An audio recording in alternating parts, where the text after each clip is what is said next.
Ben sana ay mı deyim, günlere tay mı deyim, sen bize bəxş olunan en güzel pay mı deyim. Ben sana ay mı deyim, günlere tay mı deyim, sen bize bəxş olunan en güzel pay mı deyim. Ata çağıran dillerin hediyen olsun bize, ana diyen de gözlerin baka baka dolsun bize. Ata çağıran dillerin hediyen olsun bize, ana diyen de gözlerin baka baka dolsun bize.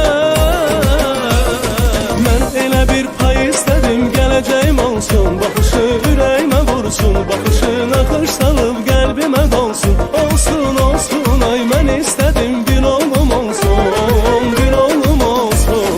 Mən elə bir pay istədim, gələcəyim olsun, bakışı ürəyimə vursun, bakışına xış salıb qəlbimə dolsun. Olsun, olsun, ay mən istədim bir oğlum olsun, bir oğlum olsun.